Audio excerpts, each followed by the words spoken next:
Kriss Donald was a 15-year-old white Scottish boy who was kidnapped and murdered in Glasgow in 2004 by a gang of men, some of whom fled to Pakistan after the crime.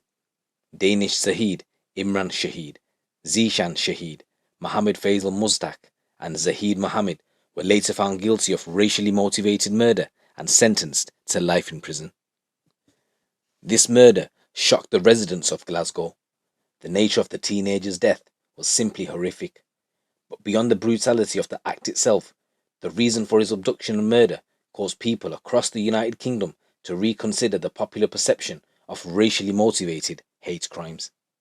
In the 1990s, racial tensions in the south of Glasgow started to escalate, particularly in the Pollockshields area. Scottish gangs and Pakistani gangs would often have it out with each other. The people of Pollockshields, regardless of their own ethnicity, were fearful of these criminals. As well as racist violence, the gangs also had a reputation for drug dealing, car theft, credit card scams, and disruptive behaviour. Imran Shahid was one of the most notorious gang members in Pollockshields out of both gangs. Ever since the mid-1990s, the police were wary of his criminal activity. He had a reputation for violent behaviour and was even rumoured to have maimed another man by chopping off his thumb. In March 2004, Imran Shahid was attacked by a white man who belonged to a rival gang. The man in question had smashed a bottle over Imran's head at the Victoria's nightclub. Enraged by this incident, Imran was hungry for revenge. After stealing a silver Mercedes the following day, Imran went hunting with four fellow gang members: Zeeshan Shahid, Danish Zahid, Mohammed Mushtaq, and Zahid Mohammed. Ideally, Imran wanted to abduct someone who belonged to the same gang as his attacker. Just after 3 o'clock in the afternoon, the five men came across two youths, Kriss Donald and Jamie Wallace, who were 15 and 22 respectively. Started fighting back, tried to get near the Mercedes where he was grabbing Kriss, tried to grab him into the car, and the Asians came out and tried to surround it, so I couldn't get near it. I was trying to turn my back to see what was happening. I was trying to save my own life and try to save his life at the same time. The gang stopped the car and Imran went straight for Jamie, but Jamie managed to fend off his attacker, so Imran attacked Kriss instead. He then forced the teenager into the rear footwell of the car and the gang drove off. It is said when the victim was first thrown into the rear footwell of the car, he tried to grab hold of the car door frame and he was threatened with a knife, punched and kicked as Imran Shahid shouted, "I'm Baldy, nobody fucks with me." The friend who narrowly escaped from the gang, Jamie Wallace, said the schoolboy cried out, "I'm only 15, what did I do?" The prosecution had said four of the men then drove their captive on a 200-mile journey via Motherwell and Dundee, phoning friends and underworld associates for advice about what to do next. Their journey was traced to court by tracking some 200 mobile phone telephone calls. Eventually they drove back to Glasgow after an associate suggested that the Clyde walkway was a quiet spot useful for sorting someone out. At the riverside, it was alleged the 15-year-old was held down, stabbed 13 times and set alight. The men's mobile phones had fallen silent just after 7 p.m.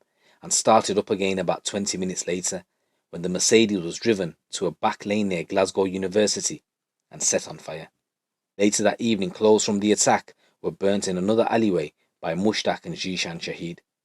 The wreckage of the Mercedes held vital forensic evidence the court heard, included traces of Kriss Donald's blood and one of his trainers, and Imran Shahid's leather jacket, which had been preserved only because fire crews had arrived in time to prevent the car from being destroyed by the fire. So it's believed that Kriss was actually still alive whilst they burnt him, and he was crawling towards the river, leaving a trail of burnt clothing and scorched grass. He collapsed inside a ditch and tried rolling into the mud to extinguish the flames, but his injuries were too severe and he died soon after. So I just want to say rest in peace, Kriss, and my condolences go out to your family. Meanwhile in Glasgow, white and Asian Glaswegians were both concerned the murder would lead to an upsurge of racial violence in the city, and matters weren't helped by when the far-right British National Party, who sought to exploit the crime for their own political agenda. The leader of the BNP, Nick Griffin, even arrived in Glasgow and accused the police of ignoring racist attacks against the white community. Hoping to quell the rising racial tensions, Kriss's mother entered into the debate. She argued that the root cause of her son's death was gang culture. Other members of the local community backed Kriss's mother, insisting that Pollockshields would not suffer further racial division. Their plea was heard, and no revenge killings took place. Beyond Glasgow, Kriss's murder prompted a discussion about the targets of racism, forcing many to re-evaluate the idea that only ethnic minorities were victims of racist hate crimes. So in November 2004, Zahid and Danish were brought to justice at the High Court in Glasgow. Zahid, who had left before the murder took place, was given a 5-year prison sentence. Danish, however, was given a life sentence with a minimum of 17 years. Though he hadn't stabbed Kriss, he was responsible for setting him on fire with his 3 companions. During the trial, the court heard it was not Danish who plunged the knife 13 times into the defenceless teenager's stomach, back and arm, nor was he the person who set him on fire. His role had been to help abduct Kriss, stay with him during the 200-mile drive, buy the petrol used to set him on fire, and dispose of weapons. As Kriss was being harmed, Danish sat in the car, watched, and made no attempt to help the terrified boy. So the jury found him guilty of Kriss's murder by unanimous verdicts, and the trial judge, Lord Philip, told Danish that the price for his participation in the crime would be a life sentence. He was also found guilty of the racially aggravated assault on Kriss's friend and attempting to defeat justice by burning the abduction car. In the dock with Danish was another 20-year-old, Zahid Mohammed, who could also have been facing a life sentence. Mohammed was also charged with abducting and murdering Kriss, but on the first day of the trial, Advocate Depute Mark Stewart accepted that he was not guilty of murder because he had left the car hours before Kriss was killed. Mohammed Zahid, however, admitted abducting Kriss and attempting to defeat justice by asking a friend for a false alibi. When he entered the witness box to give evidence for the prosecution, he told the jury the reason why he left the others. He said he had been sentenced to wear an electronic tag on his ankle for carrying a knife and had to be home for 7 p.m. when his evening curfew began. So during this trial, it was heard that the men set out to find the youth who had carried out the bottle attack the night before in Victoria's nightclub in Glasgow. When Kriss and his friend Jamie were spotted, Imran Shahid told the others they'll do and ordered the car to be stopped.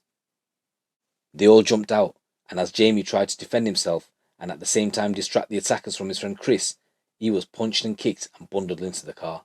And as I said previously, he was heard to plead with his captors, "Why me? I'm only 15. The schoolboy was driven to Strathclyde Park, where Zahid Mohammed got out and returned to Glasgow by taxi because of his curfew. During the journey, Kriss, face down in the well of the rear seat, would have been in terror, as Imran Shahid phoned friends to ask them for a flat where he was to be tortured for information. But when no one was willing to help, Imran Shahid ordered the Mercedes to be driven back to Glasgow. En route, they stopped at a filling station, and Danish was ordered to fill a canister of petrol. Kriss was then driven to a deserted walkway on the banks of the Clyde. Zahid said that Imran Shahid ordered the youngster out and followed him with 2 others to the rear of the car. He insisted that he remained in the front passenger seat and told how he heard screams and then saw a fireball. When Imran Shahid and one of the others returned, their hands and clothes were covered with blood. However, the prosecutor, Mr. Stewart, maintained that Danish must have seen the killing because blood spots on the bonnet and wing of the car proved Kriss had been stabbed at the front of the car. The gang then laid him on a pile of logs, doused him in petrol, and set him on fire before racing away in the car.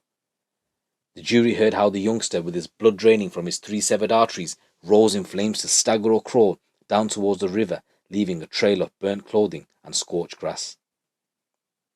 He never reached the river. He collapsed in a rain-filled ditch, rolling in the mud to try and douse the flames, eventually succumbing to his terrible injuries and burns. In the meantime, another man who supplied Imran Shahid and the gang with drugs had been ordered to buy petrol. Danish met him at a pre-arranged spot in the West End of Glasgow, took the can of petrol from him, and left the bag containing a knife and a hammer in the back seat of the car. The Mercedes was set alight on Granby Lane. During his evidence, Danish told Kriss's mother, Mrs. Angela Donald, and his sister Samantha he prayed for Kriss and his family every day and apologised for doing nothing to help him. Danish claimed he went along with the events because he was terrified of being done in by Imran Shahid. He also claimed that the murder had been committed on the spur of the moment by Imran Shahid, who was described by the defence counsel as a psychopathic lunatic, and that it could not have been foreseen.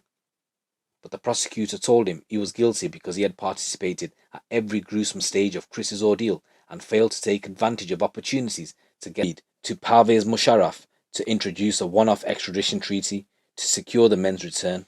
One meeting took place at the funeral in Cairo of the Palestinian leader Yasser Arafat. After all this pressure, the three eventually agreed to return voluntarily. The role of the trial of the Crown's key prosecution witness, Zahid Ziggy Mohammed, led to defense accusations of a fit-up.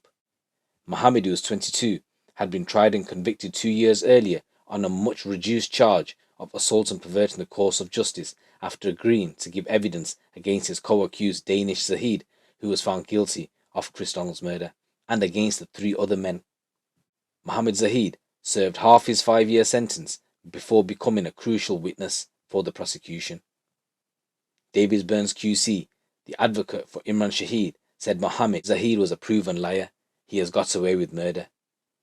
Donald Finley QC for Mushtaq said Mohammed had also supplied the Mercedes and the probable murder weapon.